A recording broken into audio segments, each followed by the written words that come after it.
अस्सलाम वालेकुम। I hope आप सब बिल्कुल ठीक होंगे, मज़े में होंगे, खुशबाश होंगे जी। तो ये जो मेरा व्लॉग है ये हमारा पाकिस्तान से जो वापसी का स्विट्ज़रलैंड वापसी का व्लॉग है। तो सामान देखे मेरा पैक हो गया, अब कमरा शमरा मेरा बिखरा हुआ है, वो भी देखेंगे, मगर ऐसे नहीं करके साफ़ सुथरा करके तो जाऊंगी। सामान एक दफ़ा पैक हो जाए ना, फिर बाद में बंदा सफाई वगैरह कर लेता है। तो यहाँ मैंने वेट शीट भी कर लिया जो कि बिल्कुल ठीक है, और यहाँ मैंगो भी पैक हो रहे हैं। तो शाहज़ेब की डिमांड थे मैंगो, क्योंकि वो पाकिस्तान नहीं आया था, तो वो कहता था कि मैंगो लेकर आएँ। तो हमारे मैंगोज़ के साथ क्या हुआ तो मैं आपको ये बाद में बताऊंगी। तो अब यहाँ हम पहुँच चुके हैं सियालकोट इंटरनेशनल एयरपोर्ट पर जनाब, हम पहुँच चुके हैं। तो ये सियालकोट से जो बाहर जाने का ना मेरा फ़र्स्ट टाइम का एक्सपीरियंस है। तो एक्सपीरियंस कैसा रहा ये तो ना ही पूछें तो अच्छा है। मेरा यहाँ का एक्सपीरियंस बिल्कुल भी अच्छा नहीं था। तो ये तकरीबन हमारी फ़्लाइट थी जनाब 3:40 पे, जो सुबह सहरी का जो टाइम होता है ना, और ये इस वक्त तकरीबन 12 या 12:30 का टाइम था जब हम लोग एयरपोर्ट पर पहुँचे, क्योंकि इंटरनेशनल फ़्लाइट में 3 घंटे पहले पहुँचना होता है। तो जी अब हम लोग गए हैं, चले जा रहे हैं, अंदर जा रहे हैं, और यहाँ पर अपनी टिकट शो करवाई है। तो जो फर्स्ट ही एंट्रेंस है, पहले वहाँ पर टिकट देखते हैं, कभी कभार पासपोर्ट का भी पूछ लेते हैं, तो वो हम लोग अब शो करवा रहे हैं। इसके बाद फिर जाता है सामान की स्कैनिंग वगैरह करते हैं। अगर उनको ये तो पाकिस्तान में रिवाज है कि खलवा के भी देख लेते हैं, बाज़ औक़ात अगर उनको कोई मतलब शक हो या कुछ भी हो तो खलवा कर देखते हैं। वो देखा, फिर उसके बाद हम जाते हैं, हम बोर्डिंग होती है जहाँ पर सामान वगैरह हम बुक करवाते हैं। तो जब सामान बुक करवाया तो घर से तो मैं पूरा करके अपना सामान निकली। तो ये मेरे साथ फ़र्स्ट टाइम हुआ, इससे पहले कभी नहीं हुआ था कि मुझे एयरपोर्ट पर जाकर सामान को खोलना पड़े, हमेशा बस पूरा करके ही चला करते। तो मगर यहाँ आकर तो अजीब ही मैंने देखा कि यहाँ जब सामान उनकी बेल्ट पे रखा तो सामान क्या जी 2 किलो उसका वज़न ज़्यादा हो रहा है। जब वो कहते हैं बुक करने वाला सामान थोड़ा ज़्यादा हो जाए ना, फिर वो बाकी भी आपको तंग करते हैं कि हैंड कैरी का वेट भी करवाएं, ये भी करवाएं, वो भी करवाएं। खैर वही हुआ यहाँ पर भी, बड़ा इन्होंने तंग किया। मेरा तो बस यही मूड था, एक तो पहले बंदा थोड़ा परेशान होता है। तो चलें, बहरहाल ये देखें जहाज़ में हम पहुँच चुके थे, और यहाँ पर ये जो एयर अरेबिया के जहाज़ है ना, इनके अंदर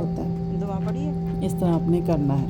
सुब्हानल्लाज़ी सख़्ख़र लना हाज़ा वमा कुन्ना लहू मुक़रिनीन व इन्ना इला रब्बिना लमुनक़लिबून। तो इसके अलावा ये कार्ड्स वगैरह भी साथ में दिए होते हैं, उसके ऊपर भी सारी उसकी तफसील लिखी होती है।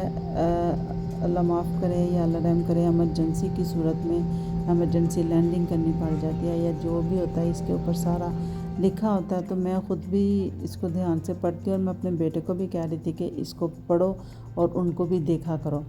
तो यहाँ अब जहाज़ टेक ऑफ़ के लिए मतलब रेडी है, तकरीबन टेक ऑफ़ करने वाले हैं। तो विंडो सीट तो हमारे पास थी नहीं, तो मैंने बड़ी कोशिश की कि चलो मैं थोड़ी शूट करती हूँ टेक ऑफ़ की वीडियो, मगर नहीं हो सका। टेक ऑफ़ जहाज़ हो चुका था, उसके बाद फिर जनाब अब ये खाना वगैरह सर्व किया जा रहा है। यही नाश्ता है, खाना है, जो भी है।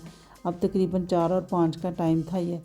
तो वैसे जो टिकट में जो इंक्लूड था वो एक सैंडविच और पानी की एक बोतल थी, मगर सैंडविच का बिल्कुल भी दिल नहीं कर रहा था, तो ये मैंने बिरयानी ख़रीदी है। ये जो एयर अरेबिया की फ़्लाइट है, इसमें खाना आप ख़ुद से ख़रीद सकते हैं। तो ये 6.5 यूरो की बिरयानी थी। क्वांटिटी भी अच्छी थी, इसकी क्वालिटी भी अच्छी थी।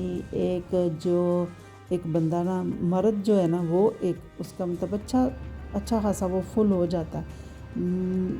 तो अगर औरतें खा लें तो 2 खा सकती हैं, मतलब इतनी अच्छी थी, ठीक थी। 6-6.5 यूरो में बहुत ठीक थी।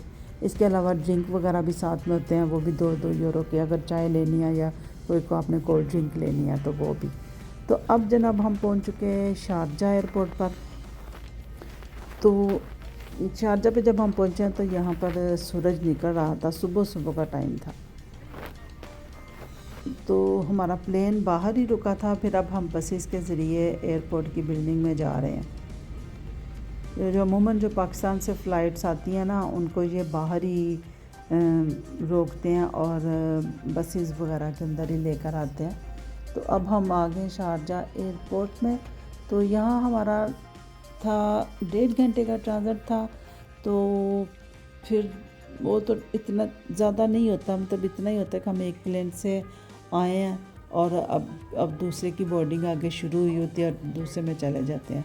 हमने इसीलिए ये वाली जो एयरलाइन है, इसीलिए हमने चूज़ की कि इसका ट्रांज़िट बहुत कम है, तो जो सफ़र है ना वो आराम से जल्दी से गुजर जाता है। अगर जिनके जिस तरह कतर एयरवेज़ है, अमारात है और बाकी जो एयरलाइंस हैं, उनके 3-3 4-4 घंटे के जो ना ट्रांज़िट होते हैं।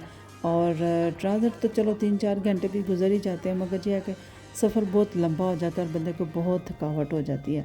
इसलिए हमने ये सोचा कि ये बड़ा छोटा सा मिनी साइज़ का ट्रांज़िट है, तो चलो वो ऐसे ही है कि बस हमने जैसे जहाज़ ही चेंज करना था, तो वो वैसे ही हुआ था। और अब हम लोग ये इटली जाने वाले जहाज़ में जाने की, मतलब ये पैसेंजर्स उसमें जा रहे हैं। तो जनाब वो हम सियालकोट एयरपोर्ट की बात कर रहे थे कि उन्होंने 1 किलो भी जिसका अगर किसी का सामान है ना, वो उन्होंने नहीं जाने दिया। उसके या तो उन्होंने पैसे लिए या उन्होंने कहा जी अपना सामान आप वापस कर आएँ। तो जब मेरा भी सामान मैंने रखा वहाँ पर जाकर, तो 2 किलो सामान ज़्यादा था। मैं तो हैरान परेशान थी, मगर उनको बहुत कहा, मगर नहीं जनाब, आप बस अपना सामान आप कम करें, ये करें वो करें या हमें पैसे दें। इस तरह करके ना बड़ी उन्होंने हमें बहुत तंग किया। मेरा तो यही मानना है कि भाई इस तरह के जो अदारों में लोग हैं ना, वो बड़े ही एक खुश अखलाक किस्म के लोग होने चाहिए। उनकी जो पब्लिक डीलिंग है ना, वो बड़ी फेयर होनी चाहिए, ताकि हर आने जाने वाले के ऊपर ना एक अच्छा इंप्रेशन पड़े। अगर कोई हमारे मुल्क में आ रहा है, उसको बड़े अच्छे तरीके से ये लोग वेलकम करते हैं, तो उस पर एक अच्छा इंप्रेशन पड़ता है। और जो जाने वाले हैं वो बेचारे परेशान तो पहले ही हुए होते हैं, और ये मज़ीद उनको परेशान करते हैं इस तरह के, उनको खपाइयों में डाल के ना।